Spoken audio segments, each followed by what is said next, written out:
Bonjour à tous, ravi de vous retrouver pour ce nouveau numéro du Samedi Politique, un nouveau numéro avec lequel nous allons revenir sur la crise du Covid, à peu près un an après l'arrivée du virus en France. Et on va faire ce bilan avec une personnalité parfois un peu insaisissable. Je vous donne quelques indices. Clavecin, Suisse, député et sabre laser. En attendant, pendant que vous réfléchissez, vous pouvez d'ores et déjà partager, commenter et cliquer sur le pouce en l'air. Allez, c'est parti.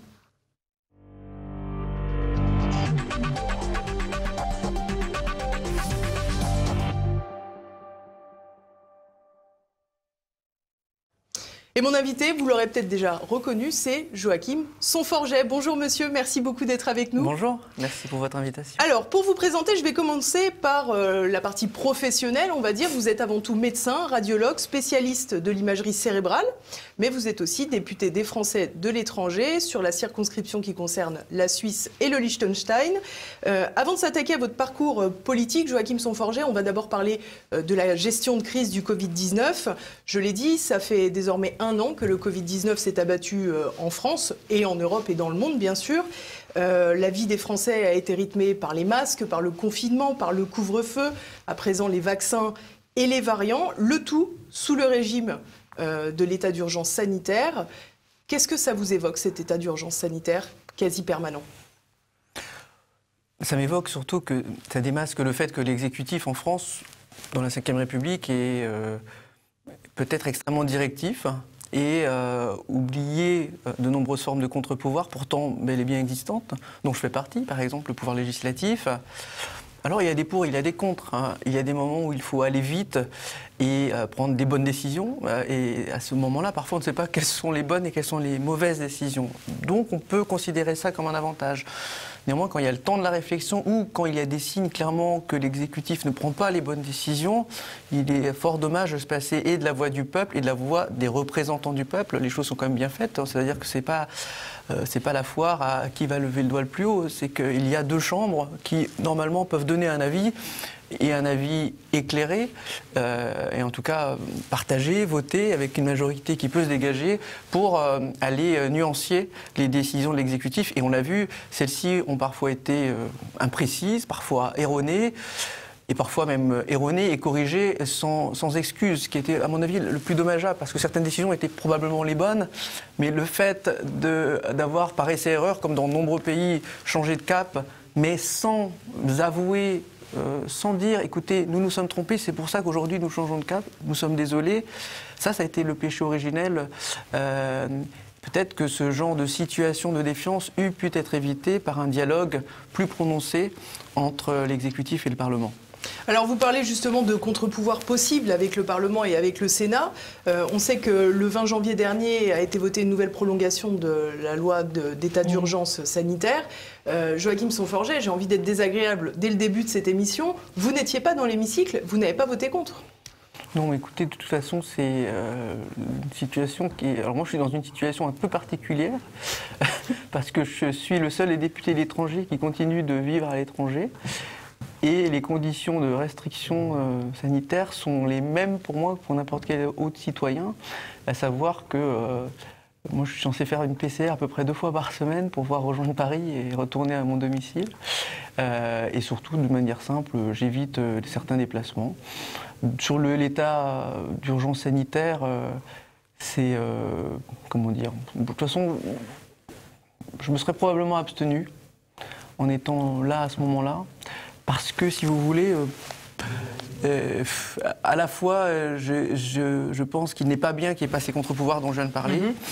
De l'autre côté, je ne suis pas persuadé que beaucoup de mes collègues aient un avis éclairé sur la question du virus. On est dans une situation très particulière, ce n'est pas une guerre classique, hein. C'est peut-être même pas une situation de guerre, mais c'est une situation où il faut beaucoup d'expertise, et qu'aujourd'hui, les seuls experts qui ont la parole dans les médias, et qui ont l'attention du président.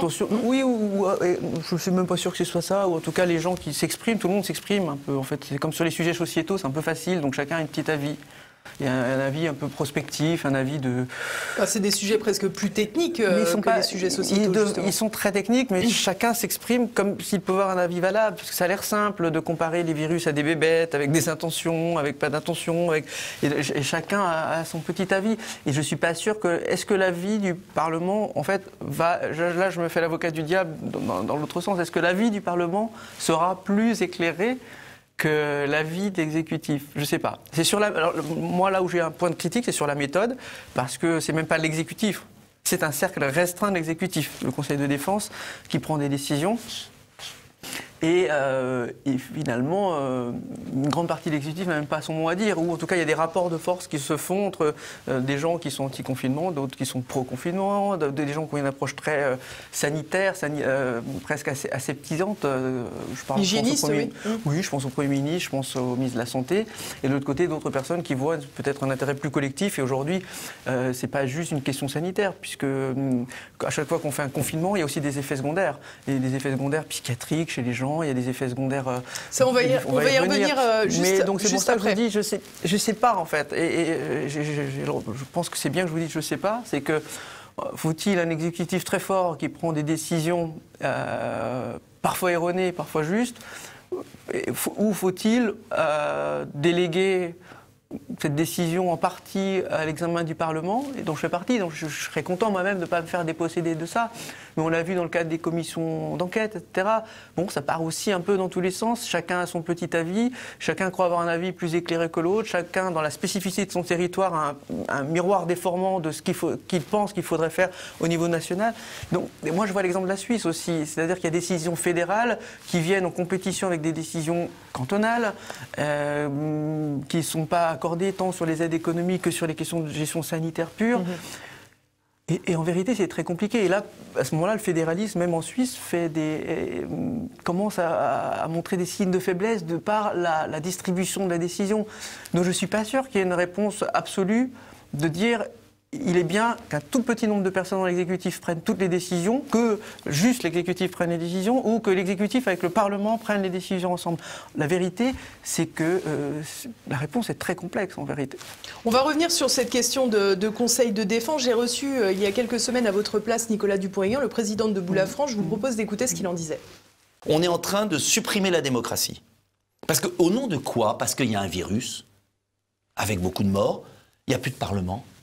Au nom de quoi un homme seul, Emmanuel Macron, dans un conseil de défense sans aucun compte-rendu, assisté d'un conseil scientifique sans aucun compte-rendu, suspecté de conflit d'intérêts. Au nom de quoi ces gens-là décident de nos libertés publiques? Je ne sais pas si vous réalisez ce qui se passe. Justement, au début si de la Trump crise... avait fait ça ou Poutine, mais qu'est-ce qu'on dirait?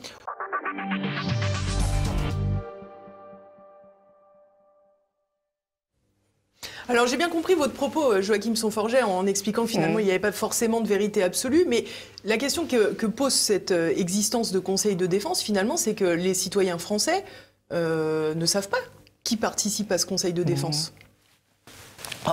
Ça leur a été dit, qui sont les gens qui sont là, quels sont les ministres régaliens qui sont présents, quelles sont les personnes dépositaires. S'il y avait des ministres, on l'appellerait conseil des ministres.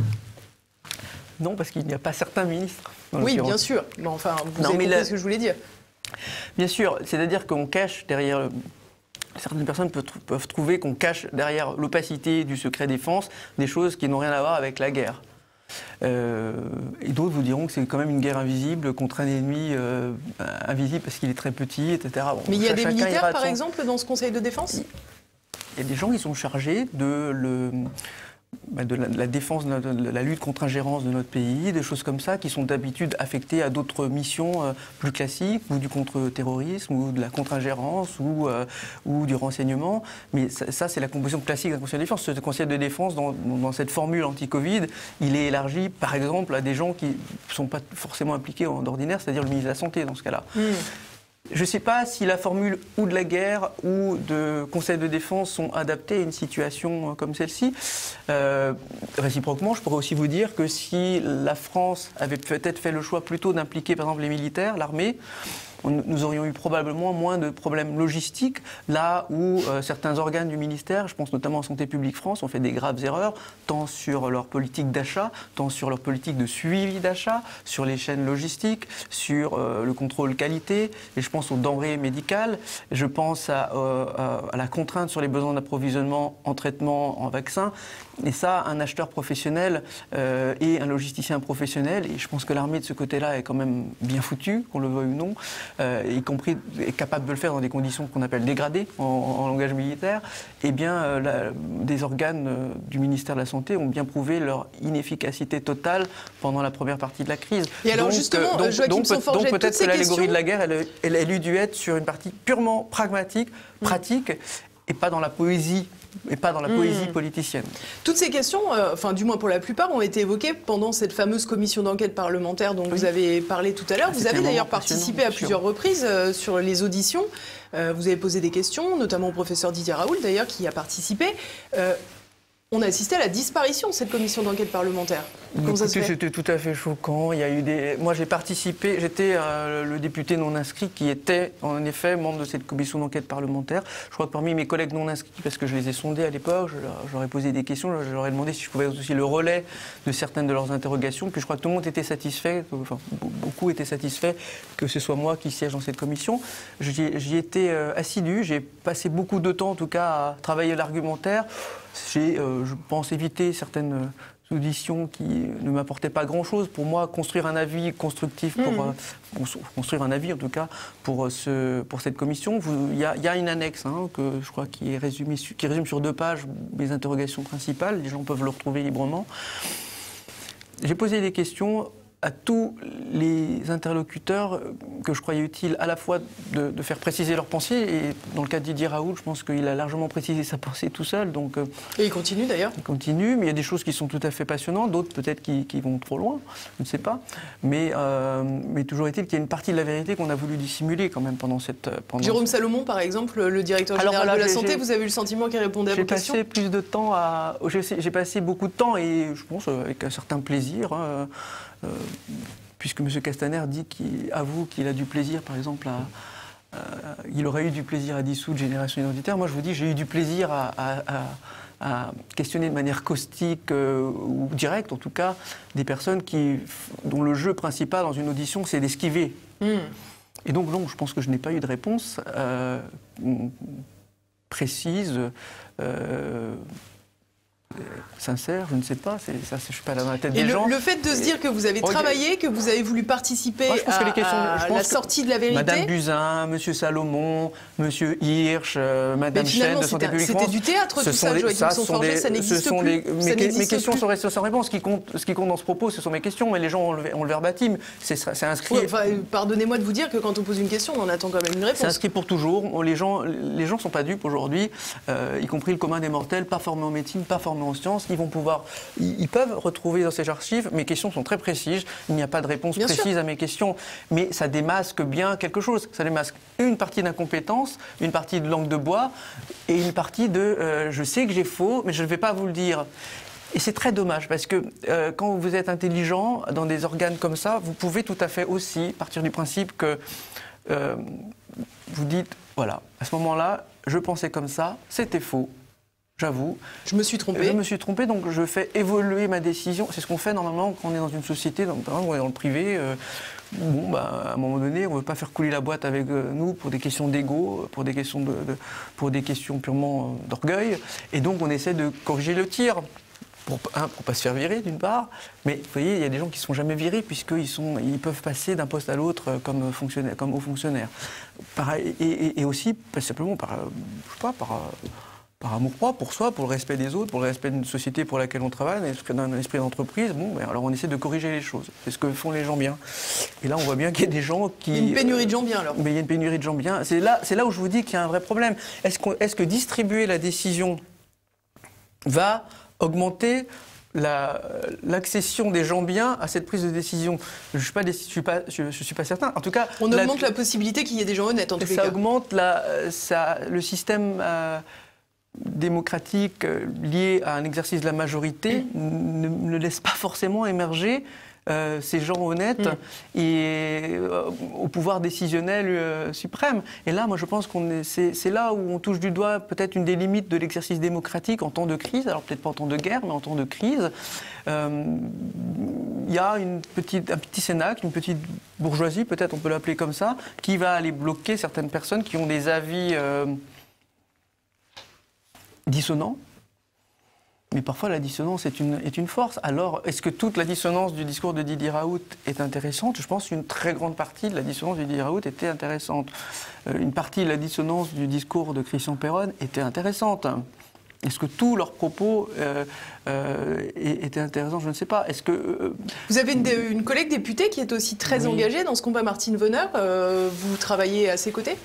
Je ne suis pas du tout aligné avec Martine. D'une part parce que c'est une femme qui est profondément de gauche, qui est... comment dire? Il y a différentes façons d'être conspirationniste et complotiste et populiste. Moi, je m'estime populiste, mais pas conspirationniste. C'est-à-dire que je crois qu'il y a des complots, je crois qu'il y a des vrais complots, des vraies conspirations, des gens qui dissimulent leur médiocrité derrière une apparence lisse, et voilà.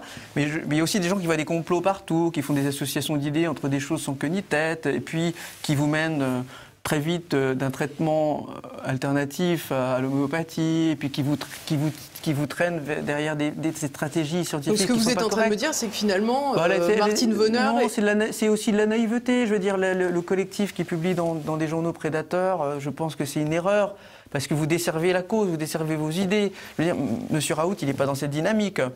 Il fait un vrai travail scientifique, il a une vraie théorie derrière, c'est un épistémologue, il a une façon d'approcher la science pour des raisons théoriques, philosophiques très précises dans ses démarches. Martine, non. Je pense que Martine, elle n'est pas dans cette dynamique. Et surtout, elle n'a pas la formation. Je veux dire, elle n'a pas la formation en sciences. Elle est psychiatre, c'est tout à fait respectable. Mais elle n'a pas la formation scientifique pour aborder ce genre de questions. C'est là où je veux en venir au fait. C'est très rigolo de voir qu'il y avait ce jeune, là, dont j'ai oublié le nom, qui fait partie de ce collectif très anti-Raoult, très anti-hydroxychloroquine, azithromycine, qui a fait, quelques années plus tard, le même cursus que moi, qui est un de ces cursus d'excellence, excusez-moi, mais petit coup de brosse à reluire, vous avez raison. Voilà, tac, tac. Mais on n'est jamais aussi bien servi que par soi-même. À l'époque où je l'ai fait, c'était la première année en 2003, c'est cursus médecine-sciences que l'INSERM avait créé pour amener des médecins dans la science. À l'époque déjà, des vieux profs émérites, retraités, avaient vu les limites de la formation hospitalo-universitaire. Et donc, ils avaient créé cette institution qui était chapeautée par l'INSERM, qui permettait à des jeunes étudiants en médecine d'entrer dans les meilleurs laboratoires, les meilleures grandes écoles de France pour faire des cursus accélérés, immersifs. Enfin, c'est un peu la Star Academy de la médecine et de la science, vous voyez. Mais bon, ouais, en mieux au niveau des réussites à long terme. Mais ça a amené plusieurs centaines de nouveaux médecins avec une culture scientifique très, très forte.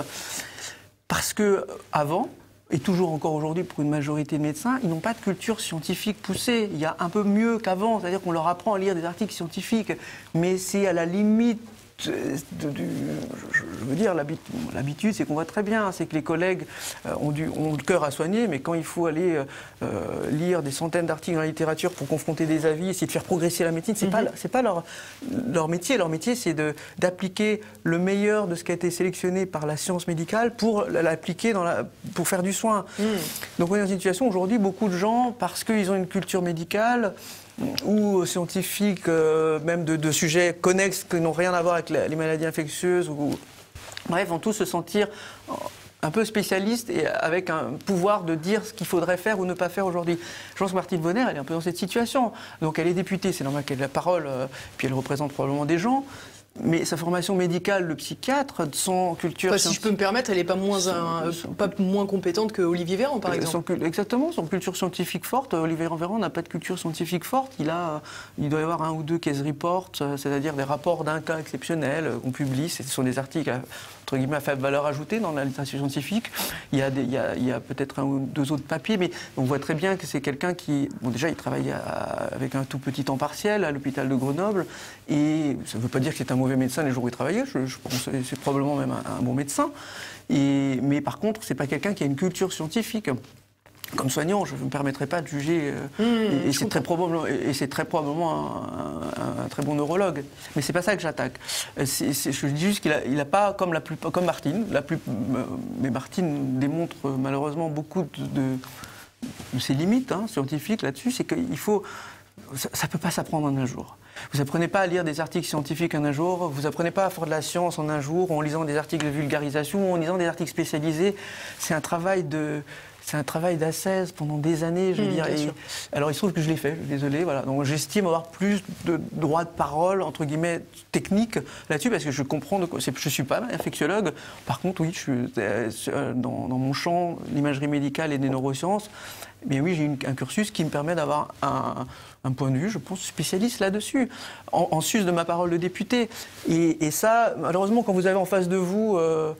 il y avait des gens très désagréables sur les réseaux sociaux qui insultaient, qui menaçaient, qui étaient des gens inconnus au bataillon, qui venaient attaquer des spécialistes comme Didier Raoult, qui venaient attaquer d'autres gens, qui venaient m'attaquer.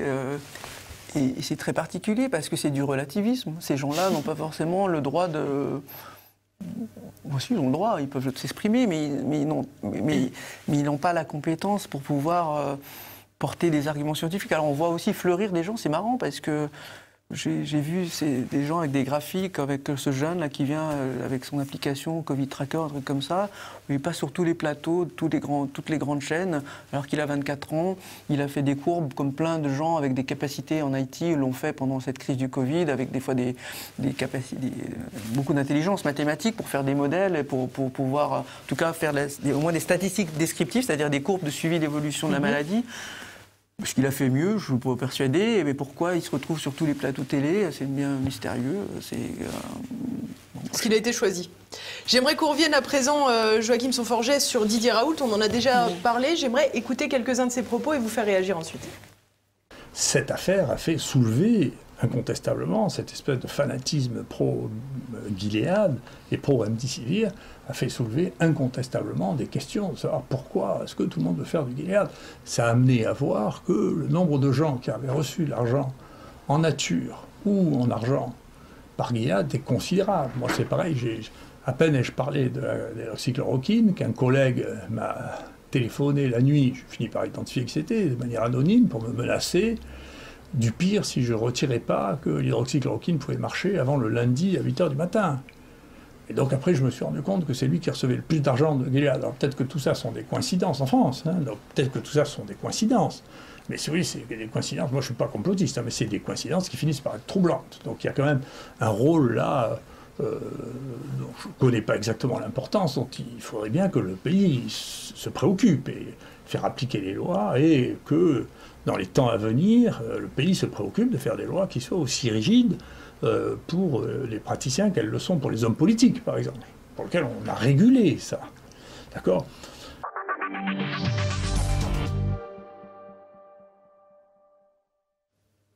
Alors là, je ne vais pas simplement m'adresser aux députés, Joachim Son-Forget, mais aussi aux médecins. Les conflits d'intérêts, c'est vraiment une réalité dans ces crises. Alors, ça fait un peu avocat du diable de poser cette question, mais dans quelle mesure, finalement, ça peut avoir un intérêt ?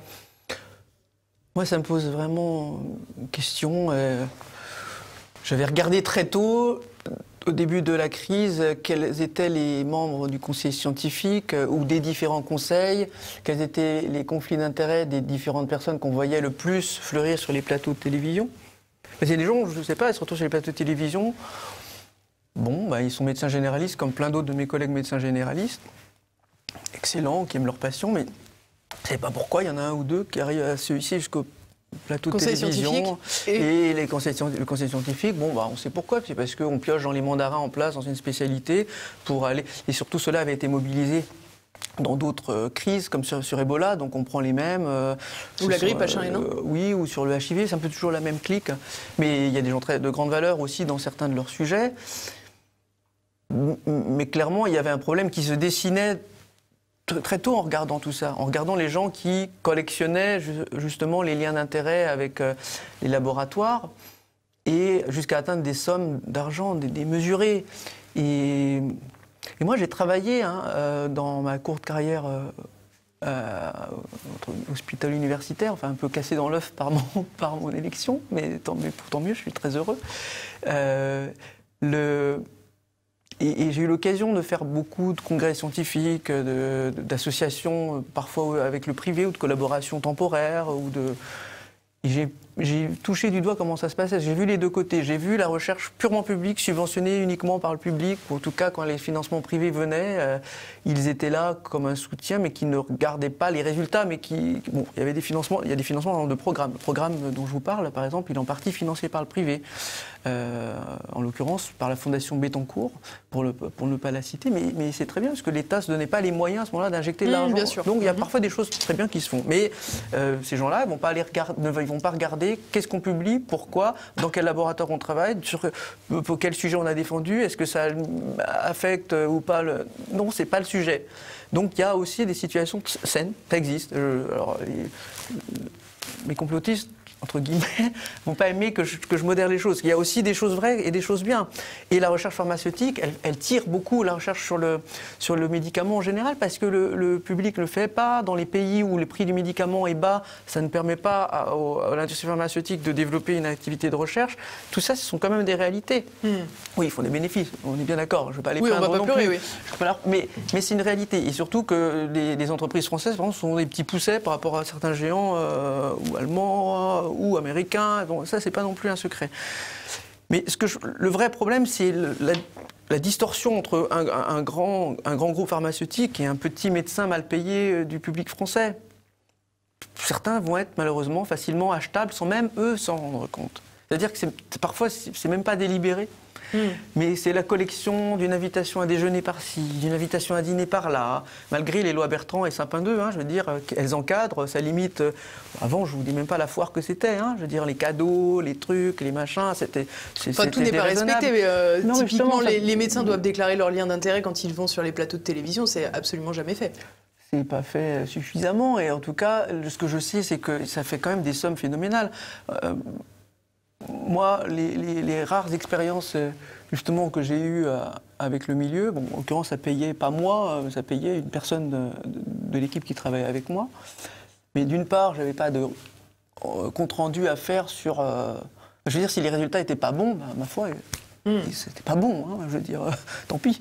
Peut-être à ce moment-là, moi, je travaillais avec une société française que je trouvais parfaitement intègre et qui avait été intègre dans la façon de nous laisser mener nos recherches.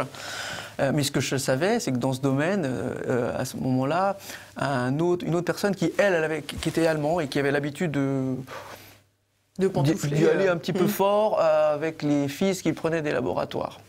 Et lui avait été tellement loin à un moment donné, par rapport à un grand laboratoire américain qui ne supportait plus ses propos, qui faisaient du mal à leurs produits, qui se vendaient à hauteur de plusieurs milliards par an. Ils sont venus le voir en disant tu sais que tes parents, ils vont vendre la petite maison qu'ils ont, on va les assécher, tellement on va te faire la misère. Et ça, c'est une anecdote où je vous dis, parmi beaucoup d'autres... Donc ça, c'est une pratique... Mais oui, c'est une pratique qui existe. Puis ce brave garçon, il se croyait très puissant en prenant des fils par-ci, en prenant des fils par-là, en étant sur Tinder pendant qu'il devait modérer des sessions pour lesquelles il était payé 2 000 € par session. Bon, voilà, je veux dire, c'est ces réalités. Moi, je les ai vues, ces réalités.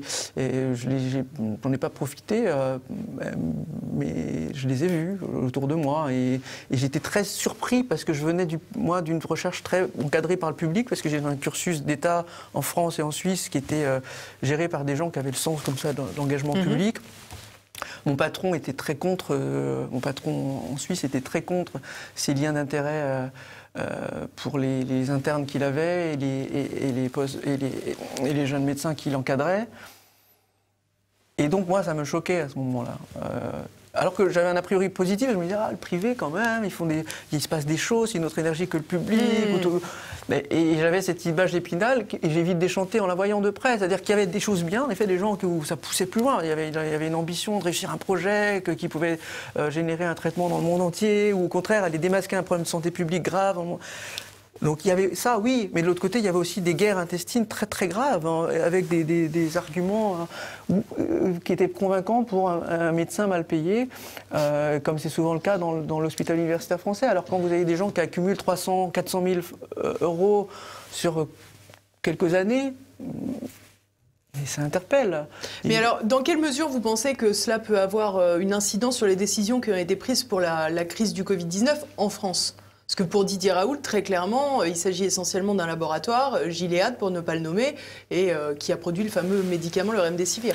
Mais Gilead, c'est une société qui est importante, par exemple, pour les patients atteints du VIH, puisqu'elle a pas une main mise, mais une main très importante sur les traitements. Je pense à la PrEP, ce traitement qu'on appelle de prophylaxie secondaire pour les gens qui ont été exposés au VIH.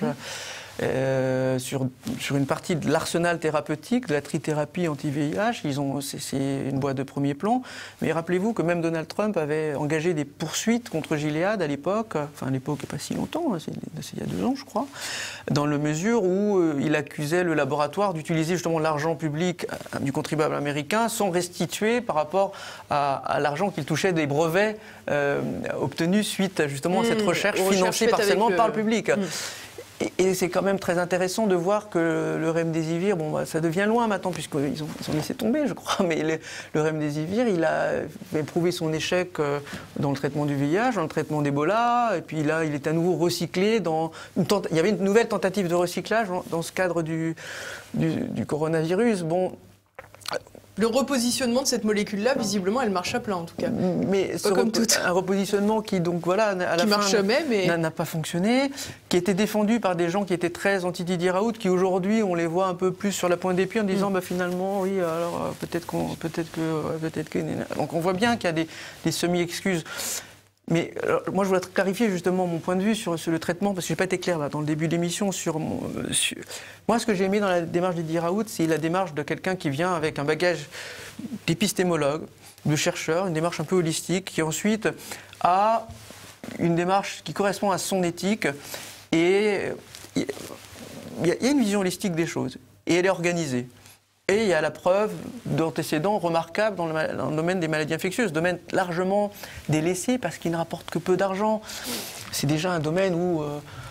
c'est pour ça qu'il y a eu autant de bazar autour du prix Nobel pour l'invention, découverte du VIH à l'époque. C'est parce que cette histoire de VIH, c'est déjà une crise qui est tombée sur des gens qui étaient trop petits pour être prêts à gérer une crise mondiale de cet ordre-là. Et aujourd'hui, la recherche d'excellence en sciences médicales, elle est beaucoup dans l'oncologie, dans l'immunologie, dans les neurosciences, et ou dans la médecine liée aux nouvelles technologies aujourd'hui. C'est ce domaine qui a capté à la fois de l'argent, des cerveaux et les petites maladies infectieuses, cette vieille discipline, elles sont restées largement délaissées et il n'y a pas forcément les meilleurs. Hein. Je suis désolé, je m'excuse pour tous ceux qui vont se sentir vexés quand je dis ça, mais c'est une réalité des choses, comme c'est la réalité dans plein d'autres domaines professionnels. Et Didier Raoult avait une approche intéressante, je pense que même qu'elle intéressait fortement le président de la République au départ, et j'imagine qu'elle continue à intéresser à certains égards. Moi, il continue à m'intéresser à certains égards. Et en fait, je ne crois pas avoir jamais entendu de sa part que son remède azithromycine plus hydroxychloroquine était une panacée.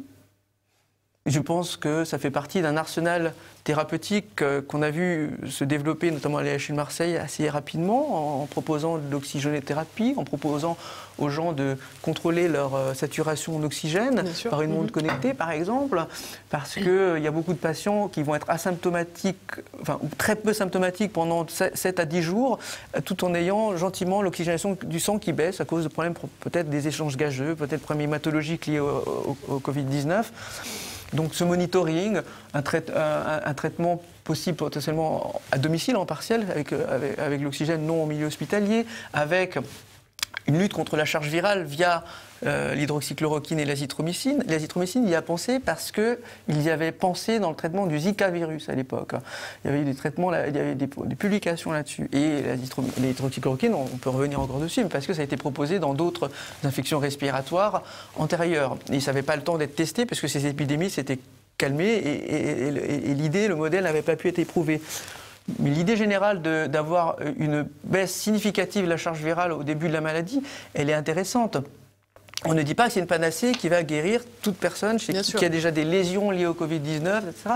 Mais on dit que ça fait partie d'un arsenal thérapeutique intéressant, comme peuvent être les anticoagulants, la vitamine D. Même Olivier Véran, hier, aux questions de gouvernement, a suggéré que peut-être c'était une piste intéressante. En tout cas, il a listé dans une liste de choses quand il faisait une réponse. Je crois c'est un tournant, ça, parce qu'on a le sentiment que le gouvernement ne s'est pas énormément intéressé au traitement, du moins une fois que l'histoire Raoult a été écartée d'office. Là, je dois dire, à la décharge d'Emmanuel Macron, je l'ai vu dire qu'il fallait s'investir sur l'arsenal thérapeutique, donc les traitements, là récemment, il y a quelques jours. Depuis que Brigitte Macron a été soignée. Non, assez récemment. Non, oui. Et antérieurement, je suis certain qu'il s'intéressait aux travaux de Didier Raoult.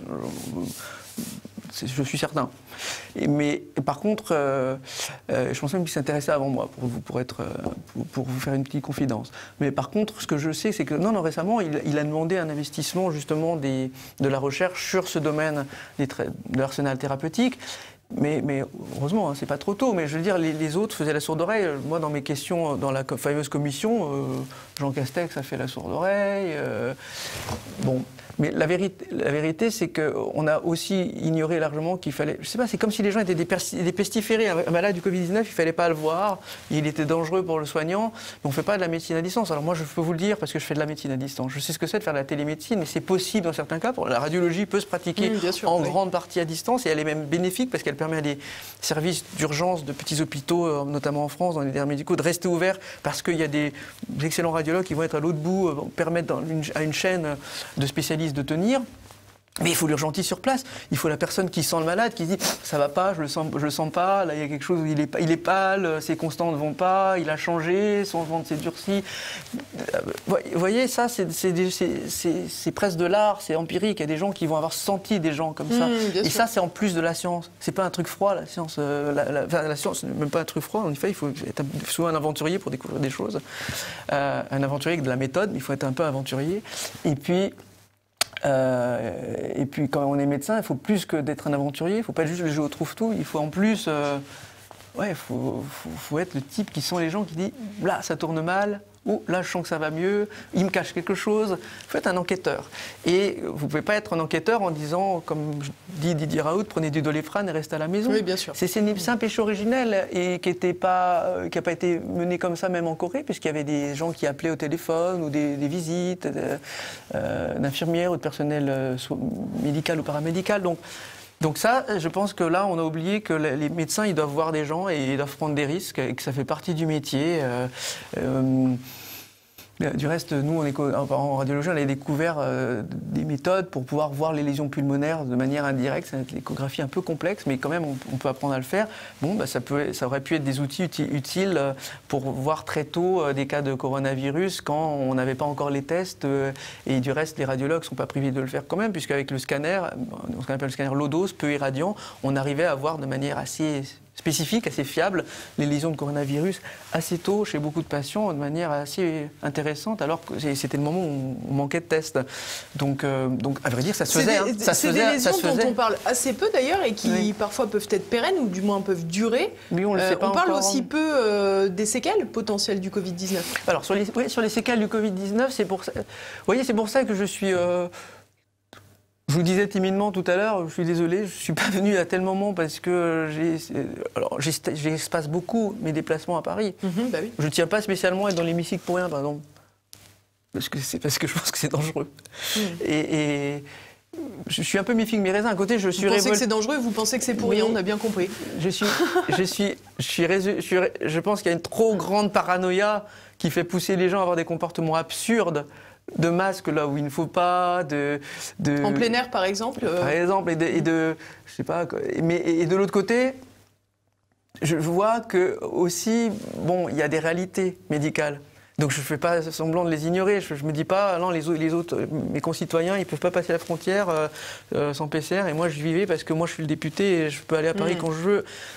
Donc, vous voyez, je me donne une discipline aussi, parce que je pense qu'il n'y a pas rien, et en même temps, il y a aussi de la paranoïa. C'est ça la nuance qu'il faut... Pour ça, je ne peux pas vous dire, je suis d'accord avec Martine Vonner, je suis d'accord entièrement avec ceux qui disent on nous cache tout, on nous dit rien, ou que je suis d'accord complètement avec l'exécutif. Un vrai point de vue éclairé, il devrait être un peu entre les deux. il y a une paranoïa. On va revenir sur laquelle, là où je pense qu'il y a des vraies erreurs. Mais il y a aussi des vraies choses. Alors, on est dans ces discussions. Et quelles sont ces vraies choses? On ne sait pas les séquelles pulmonaires potentielles à longue distance qu'il y a chez ces gens qui avaient des grands syndromes de détresse respiratoire aiguë. Potentiellement, certaines de ces lésions, comme beaucoup de lésions pulmonaires avancées dans d'autres cadres, d'autres infections, peuvent évoluer ou vers de la fibrose, ou vers des atteintes, en tout cas de la fonction du poumon pour les échanges gazeux. Donc ça peut créer des vrais problèmes de gens qui vont se retrouver insuffisants respiratoires précocement. Je pense qu'à ce stade, on ne peut pas dire quelles sont les lésions qui vont régresser, quelles sont qui vont revenir. Mais je vois quand même des gens qui sont dyspnéiques, c'est-à-dire qui ont du mal à respirer de manière chronique, après des infections à Covid, parfois qui avaient l'air légères au moment de l'infection. On en entend autour de nous. Donc, on en entend autour de nous, il ne suffit pas à faire une théorie scientifique, mais elle permet d'avoir une idée d'une théorie à tester. Voilà. Bien sûr. Et il y a pareil pour les séquelles neurologiques. On connaît tous des gens qui ont perdu l'odorat, qui, en conséquence, ont perdu une partie du goût, parce qu'une grande partie du goût vient de l'odorat. Mais beaucoup de gens se plaignent à la fois d'avoir fait des cauchemars, se plaignent d'une irritabilité, se plaignent d'avoir perdu la mémoire, parfois de manière transitoire, parfois de manière un peu longue, chez des jeunes gens, ou de troubles de l'humeur que parfois eux n'ont pas constaté, mais que leur entourage a constaté. Et ça, c'est intéressant parce que... alors, ça c'est un cas à nouveau, c'est qu'on avait un case report que j'ai vu justement de l'équipe de neurologie de Grenoble qui montre une encéphalopathie assez grave, donc une atteinte du cerveau assez grave. On le voit avec des images très impressionnantes d'IRM qui atteignent justement toutes ces régions qui sont des régions frontales et temporales, qui sont finalement celles qui gèrent l'odorat ou qui gèrent la mémoire ou la gestion de la peur ou une partie de fonctions exécutives avancées. Et ça interpelle parce que, évidemment, peut-être que certainement tous les gens ne sont pas avec des lésions comme ça, sinon ils auraient été dans des états qui ne leur permettaient pas d'être considérés comme des cas bénins. Mais peut-être qu'ils ont fait des formes minimales qui leur ont quand même affecté leur fonction cérébrale. Et je pense que c'est une hypothèse qui... Je pense que des gens s'y attellent aujourd'hui. Mais on a probablement raté le coche parce qu'au moment de la première crise, en tout cas, parce que les gens avaient peur d'être infectés, parce qu'on ne savait pas la gravité de ces choses, c'était pas le moment de faire des IRM de recherche sur le cerveau des gens qui venaient pour des cas de Covid. On n'avait pas de test, on savait à peine ce qu'il fallait faire au niveau de la prévention de la transmission. C'est limite, on nous disait justement de ne pas les faire, ces scanners, pour ne pas les éradier les gens. Les gens l'ont fait parce qu'il n'y avait pas de test, c'est la seule façon de pouvoir les trier aux urgences dans plein d'endroits. Mais évidemment, on n'allait pas en plus faire des choses qu'on considérait inutiles, qui risquaient d'infecter ou le manip radio, ou un autre médecin. Et donc, ces IRM à vue de recherche n'ont probablement pas été faites. Alors maintenant, elles vont peut-être être faites, mais peut-être trop tard, chez des gens qui ont encore des symptômes, mais après l'épisode aigu. Il aurait été très intéressant, et il est toujours très intéressant pour les cas actifs, de savoir ce qui se passe au niveau de ces aires du cerveau, ces aires basifrontales, ces aires temporales, autour de l'hippocampe, autour de l'amygdale, autour des aires préfrontales. Il serait très intéressant de savoir ce qui se passe au moment de l'infection, parce que la perspective d'avoir des séquelles neurologiques de long terme, moi, me fait peur. C'est ma déformation professionnelle, c'est la partie que je connais un peu le mieux, mais ça fait peur. Ça peut faire peur à une société d'avoir des gens qui ont des problèmes de la mémoire, des problèmes de fonction exécutive. Justement, c'est ce que j'allais vous dire, c'est des choses qui font peur, et vous nous parliez tout à l'heure du fait qu'il y avait une part de paranoïa, finalement, dans la société. Alors, cette part de paranoïa, elle est légitime, si on vous écoute. Bon, oui, mais on peut même se poser des questions plus... Alors, je vais un peu loin, j'en ai conscience, mais...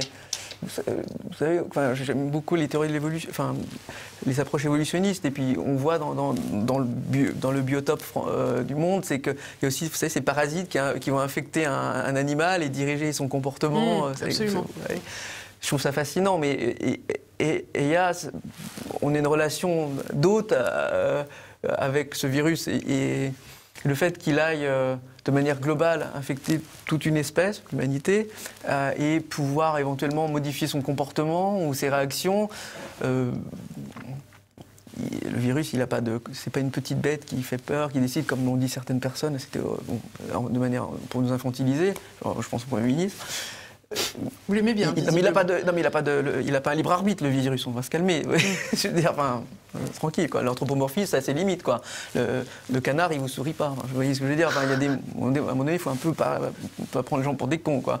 Donc, ce virus, il n'a pas un libre arbitre. Mais par contre, le fait qu'il a une relation comme ça avec son hôte, ou dont ils puissent éventuellement modifier le comportement à court terme, à moyen terme, à long terme, j'observe quelque chose, c'est que la contagion des idées, la contagion de cette paranoïa autour de ce virus est tellement forte qu'elle n'a jamais été observée avec d'autres phénomènes infectieux par le passé, y compris des phénomènes infectieux plus létaux, plus dangereux, avec plus de séquelles. Alors c'est le fait de nos artefacts humains aujourd'hui, c'est-à-dire d'Internet, de notre interconnexion, c'est le fait de plein de choses. Toujours est-il que ce virus, il intervient au moment où l'humanité, elle est connectée de la sorte, et qu'il est capable d'avoir généré la transmission d'une paranoïa, peut-être de dégâts neurologiques, c'est quelques personnes d'entre nous, et peut-être que c'est même des dégâts neurologiques, hormis ces cas très très graves, qui sont impressionnants, peuvent être ce qu'on appelle pauci-symptomatiques, avec peu de symptômes, ou liminaires, donc c'est-à-dire au seuil de la détection. Vous savez, il y a beaucoup de gens qui ne sont pas conscients d'être malades. Bien sûr. C'est le propre même des maladies psychiatriques ou de certaines maladies neurologiques, ou même d'autres maladies où les gens, ne veulent pas se dire malades alors qu'ils le sont et que leur entourage le voit. Eh bien, il y a beaucoup de choses comme ça dans le domaine de la neurologie, de la psychiatrie, qui est connexe à la neurologie, où il y a parfois des gens qui ont des traits pathologiques, mais à minima. Les gens qui sont autistes profondément, avec une atteinte profonde, et il y a des gens qui ont des traits autistiques, il y a des gens qui ont des troubles de la personnalité, mais qui ne sont pas considérés dans la classification DSM comme des vrais cas psychiatriques. Alors en fait, on a un peu, comme malheureusement ou heureusement dans le reste de la vie, beaucoup de nuances, si je dis des nuances de gris, ça a une mauvaise connotation aujourd'hui, mais c'est une connotation importante pour un radiologue qui détecte des maladies en regardant des images en noir et blanc et en cherchant des fois du gris dans du blanc, du un peu moins gris ou du un peu plus gris dans du noir ou dans du... C'est un peu notre métier d'évoluer dans ces nuances. Et donc, là, il y a des nuances aussi dans les degrés dans les degrés de normalité psychique, en fait. Alors, certaines de ces nuances sont normales dans toute société, je voudrais vous dire. Ça, c'est la première chose. Donc, on a tous des gens qu'on trouve un peu fous. Et le but d'une société, c'est de faire que tous ces gens s'accordent et soient heureux et puis vivent ensemble. Mais quand vous avez par-dessus une maladie qui arrive, qui est globale et qui peut avoir des conséquences neurologiques chez quelques personnes d'entre nous, chez beaucoup d'entre nous, et qui, des fois, ne peuvent pas être détectées ni par l'entourage ni par vous-même, peut-être que ce sont des choses, je ne sais pas, qui vont atteindre l'inhibition de l'action et vont nous faire prendre des risques, ou par du jeu, ou par des choses qu'on n'aurait pas faites de cette façon autrement, dans une autre situation. Vous voyez, c'est ces petits comportements qui, parfois, aussi sont modifiés, je ne sais pas, par des gens qui prennent de la drogue, qui vont générer des comportements à risque. Mais vous vous dites, bon, voilà, là, il a vraiment pris la voiture à l'envers sur l'autoroute, c'est parce qu'il est un peu... Bon, mais il y a aussi des gens qui vont, d'un seul coup, je ne sais pas, aller, en parallèle de leur consommation, aller au casino... parce qu'il y a ces circuits de la récompense, etc., et qui vont peut-être être moins bien inhibés de par une dysfonction temporaire. Alors voilà, je voulais juste mener un peu cette réflexion. Finalement, parce que... là, vous évoquez les de possibles interactions du virus, finalement, avec son hôte. Oui. Mais il y a aussi des interactions de l'information avec l'hôte, exactement, en l'occurrence. C'est formidable, c'est passionnant. Et précisément, dans tout cela, l'information, vous avez parlé des réseaux sociaux, l'information a une place capitale dans tout ça. Mais oui, parce que nous, on est nous-mêmes le vecteur pas seulement d'humain à humain en se transmettant le virus, nous sommes aussi le vecteur d'une idée qui est originaire du virus, sans que lui-même ait le libre arbitre d'avoir dit « je vais véhiculer une idée ». Vous voyez, bien sûr. Ça ne se passe pas comme ça, le virus, il n'a pas de cerveau, il n'a pas d'entité, il n'a pas de centre de décision en tout cas. Mais le fait qu'en effet, nous sommes le vecteur de cette information a quand même fait... Et c'est pas que mon idée, c'est l'idée aussi d'un scientifique que j'admire beaucoup, qui s'appelle Marc Changizi, qui est un psychologue évolutionniste, qui est reconnu pour ses livres. Il a décrit d'où vient notre goût pour la musique dans l'humanité, qu'est-ce qu'elle signifie, l'origine des illusions d'optique, l'origine de la lecture. Enfin, c'est un monsieur qui est reconnu, qui est très intéressant, et qui a dit en parallèle de moi, mais on vient un peu de la même école, c'est-à-dire l'école de l'éthologie, l'étude du comportement animal. Et il a dit lui-même aussi que la paranoïa a été plus contagieuse, enfin que la contagion sociale a été plus contagieuse que le virus en lui-même. Oui, mais est-ce que et plus dangereuse le confinement, le fait que les médias ne traitent presque plus que du Covid-19 dans leurs éditions, en plus ajouté à la potentialité de contagion, est-ce que c'est pas tout ce mélange qui fait qu'il y a une forme de paranoïa qui s'installe? Je vais prêcher dans le désert, mais j'ai envie de dire aux gens... parler de vos passions. Vous voyez, moi, mes passions, c'est la musique et le tir. Mais même moi, je prends moins de plaisir à jouer de la musique et à faire avoir ma discipline d'entraînement. Déjà, je ne peux plus, puisque les choses sont fermées, en tout cas chez moi. Les compétitions ont été supprimées. Des éventuels concerts que j'aurais pu donner... j'aime bien faire des choses pour des concerts de charité.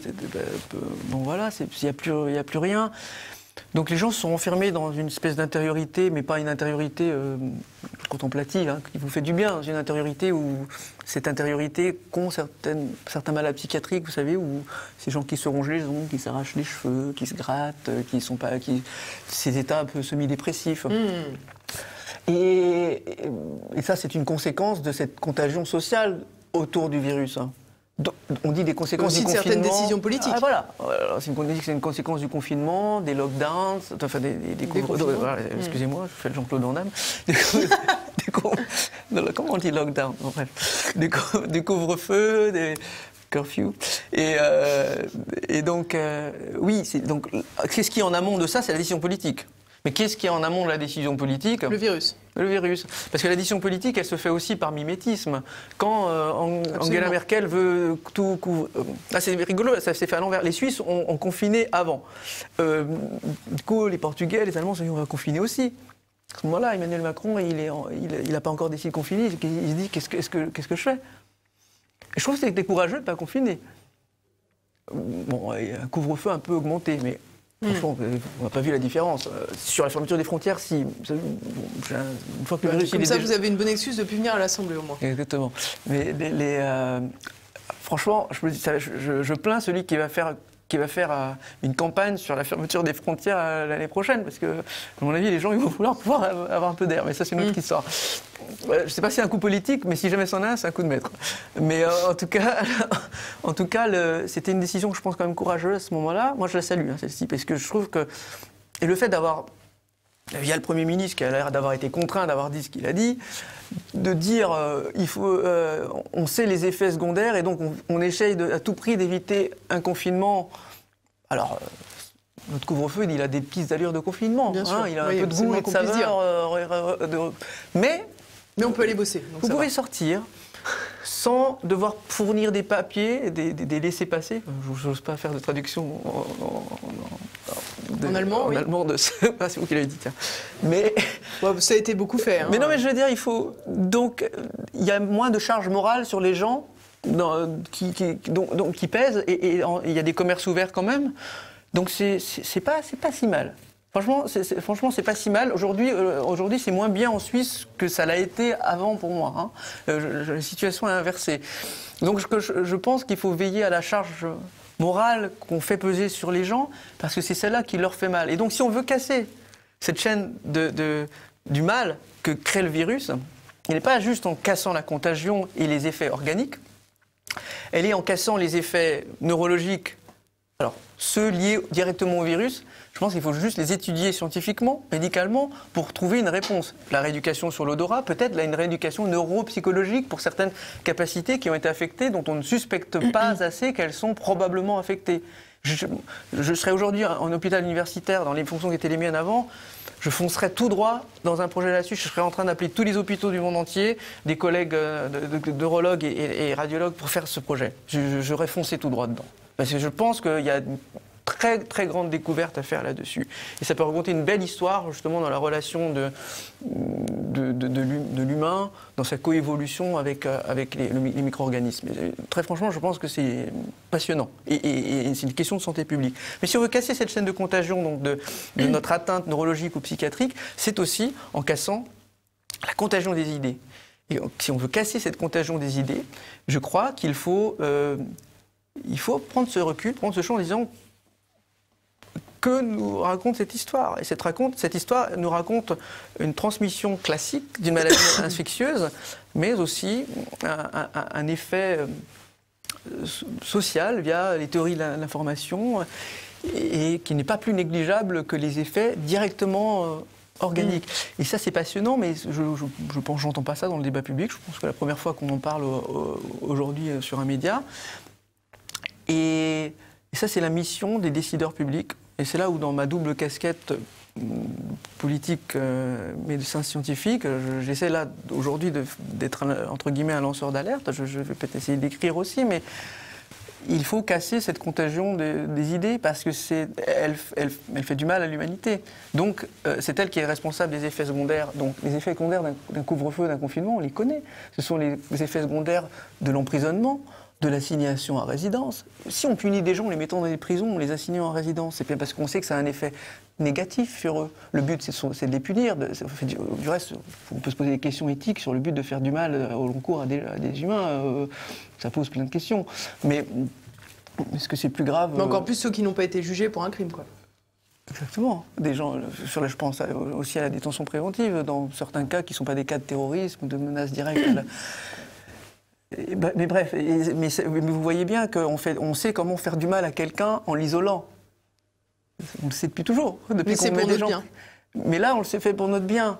Mais on voit très bien que ça fait du mal aux gens. Donc si on regarde les études, il y a des études sur des séries de prisonniers, on montre des troubles endocriniens, des troubles cardiovasculaires, de vieillissement précoce, de mort prématurée, les troubles psychiatriques, on vient d'en parler dans tous les sens. Et je pense qu'il faut voir dans certains faits divers, il serait intéressant de voir la recrudescence de dits faits divers aujourd'hui. Parce qu'ils vont être analysés des fois sous l'angle du terrorisme, parfois sous l'angle du j'ai pété les plombs, parfois sous l'angle de une histoire. On l'a un peu vu avec les violences conjugales. Hein, oui, mais malheureusement, je crois qu'il faudrait faire un vrai panorama systématique de ça et se demander sincèrement si même certaines personnes vont les revendiquer. Ou ne pas les revendiquer, mais comme on va faire un lien de cause à effet entre l'état psychiatrique antérieur de la personne, mais on ne va pas dire est-ce qu'il a été dégradé par cette condition. Oui, bien sûr. Et une personne va dire, bah voilà, je suis un suprémaciste blanc, alors je vais aller tuer des gendarmes, ou je suis je ne veux pas tirer le bouchon jusqu'à l'islamisme parce que je ne veux pas pardonner des choses qui sont impardonnables et qui sont contrôlées largement depuis d'autres terrains. Mais néanmoins, là, je pense qu'on a des éléments quand même de réponse à qu'est-ce qu'on devrait faire pour cacher toutes les chaînes de contagion liées au virus. Elles sont en partie informationnelles et liées à l'humain.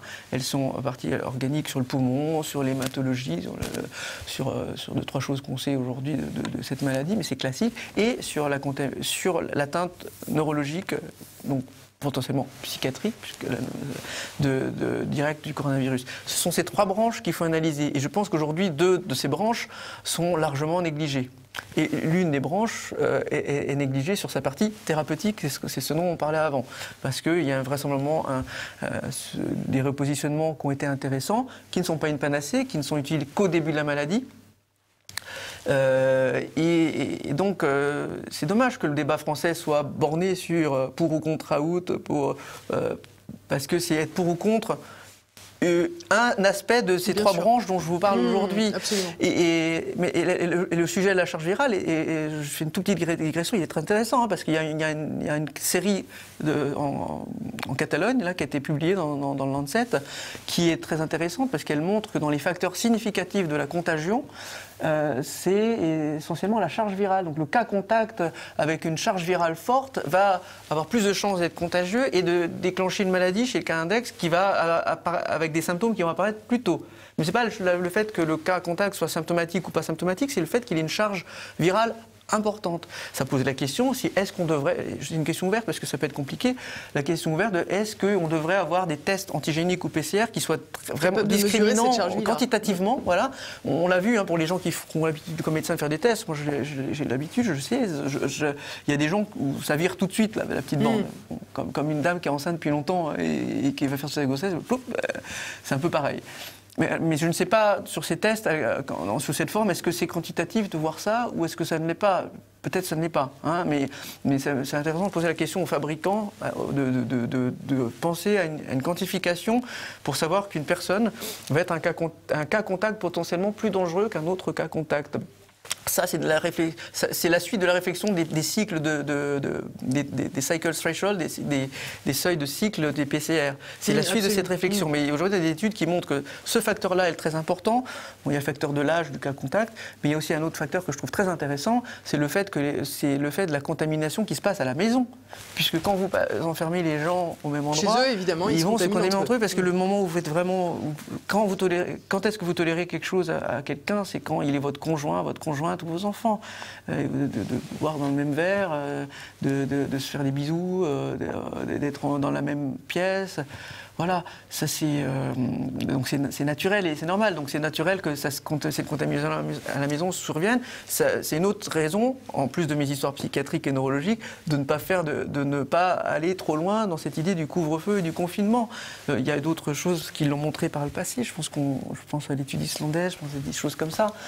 Et en plus, chez ces gens, c'est anecdotique, mais je l'ai vu dans l'article, le facteur, on demande aux gens s'ils ont porté un masque ou pas dans ces cas contacts. Et ce facteur-là ne sort pas significativement pour montrer que ça a une influence positive ou négative sur la chaîne de transmission. Ça pose une question. Ça pose une question, c'est là-dessus qu'on va s'arrêter pour ce volet. Joachim Sonforger, il faudra que vous reveniez parce que j'avais plein de questions et d'autres choses à vous montrer. Je vous remercie en tout cas beaucoup d'être venu jusque TV Liberté. Je vous remercie à tous de nous avoir suivis. N'oubliez pas de partager, comme je vous l'ai dit au début de cette émission, de partager, de commenter et bien sûr de cliquer sur le pouce en l'air. À la semaine prochaine.